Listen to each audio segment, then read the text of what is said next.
ஒருங்கிணைந்த விவசாய முறையால் நெல், கரும்பு, பப்பாளி விளைந்த நிலத்தில் மீன் பண்ணை அமைத்து லாபம் ஈட்டுகிறார் தஞ்சையை சேர்ந்த விவசாயி ஒருவர்.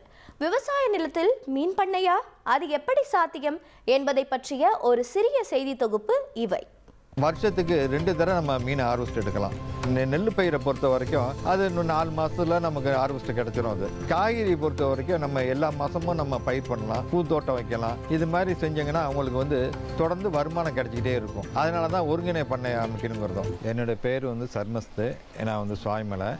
இப்போது உங்கள்கிட்ட பேச பார்த்தது என்னென்னா, ஒரு ஒருங்கிணைந்த பண்ணையை பற்றி, அதனால் என்ன லாபம், அதனால் எப்படி அமைக்கிறதுங்கிறத பற்றி உங்களுக்கு சொல்லலான்னு இருக்கேன். இப்போ ஒருங்கிணை பண்ணை அமைக்கும்போது நமக்கு ஒரு இதில் ஏதாவது இயற்கையாக இடர்பாடு வந்தாலும் இன்னொரு இதில் நமக்கு வருமானத்தை கூட்டி கொடுத்துரும். மொத்தம் 2 ஏக்கர் நிலம் இருக்குன்னா அதில் 1 ஏக்கர் விவசாயம் பண்ணிக்கோங்க. மீதி 1 ஏக்கரில் அரை ஏக்கரில் குளம் வெட்டுங்க.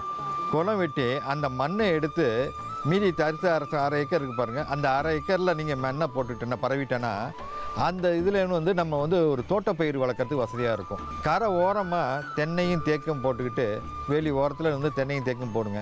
தோட்டப்பயிர்னால் இப்போ வெண்டியெல்லாம் ஒரு 145 நாளில் நமக்கு 45 நாள்லேயே நமக்கு ஹார்வெஸ்ட் கிடச்சிரும். அது மாதிரி காய்கறி போட்டுக்கிட்டிங்கன்னா உங்களுக்கு இன்கம் தொடர்ந்து வந்துகிட்டே இருக்கும். இப்போ விவசாயம்னு வச்சுங்க, ஒன்று குறுவையில் கிடைக்கும், அதில் தாளையில் கிடைக்கும் வருமானம், அல்லது 3ஆம் பக்கத்தில் கிடைக்கும். இப்போ நடுப்பட்ட இடத்துல நமக்கு வருமானம் கிடைக்காது. நம்மளும் போய் பண்ணையை போய் பார்த்துக்கிட்டு இருக்கிறதுனால நமக்கு ஏதாவது வரணும்னா ஒரு காய்கறி போட்டுக்கிட்டிங்கன்னா, தோட்டம் போட்டிங்கன்னா அதில் வளரும். மீனை பொறுத்த வரைக்கும் அந்த அரை ஏக்கரில் இருக்கிறதுனால நீங்கள் சின்ன குஞ்சை வளர்க்காதீங்க. சின்ன குஞ்சு வளர்த்தோம்னா அது 1 வருஷம் ஆகும் உங்களுக்கு ஈல்டு கொடுக்கறதுக்கு. அதுக்கு பதிலாக ஸ்டாண்டர்ட் சைஸ்ன்னு சொல்லுவாங்க.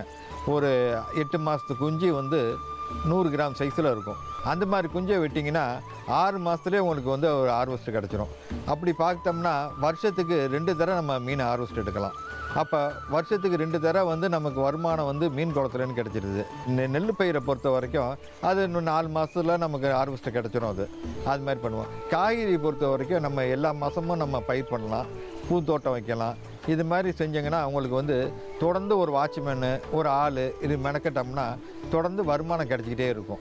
அதனால தான் ஒருங்கிணை பண்ணை அமைக்கணுங்கிறதும். இன்னொன்று இப்போ ஒருங்கிணை பண்ணை அமைக்கிறதுனால இந்த குட்டை இருக்குது பார்த்தீங்களா, இது கசிவு நீர் குட்டையாக நீங்கள் பயன்படுத்திக்கிட்டிங்கன்னா உங்களுக்கு இலவச மின்சாரத்தை நீங்கள் பயன்படுத்திக்கலாம். அந்த குட்டையில் தண்ணி ஊற்றும், தண்ணி இல்லைன்னு நீங்கள் குளத்துக்கு வயலுக்கு பாய்ச்சிக்கலாம். அது அப்போ மீனும் வளரும், பயிரும் வளர்ந்துடும். உங்களுக்கு அந்த தரிசு அரை ஏக்கர் சொன்னோம் பார்த்தீங்களா, அந்த அரை ஏக்கரில் நீங்கள் காய்கறி பயிர் பண்ணிக்கலாம். அப்போ அதோட ஆடும் வளர்த்துக்கலாம், மாடும் வளர்த்துக்கலாம். இந்த மீனை பொறுத்த வரைக்கும்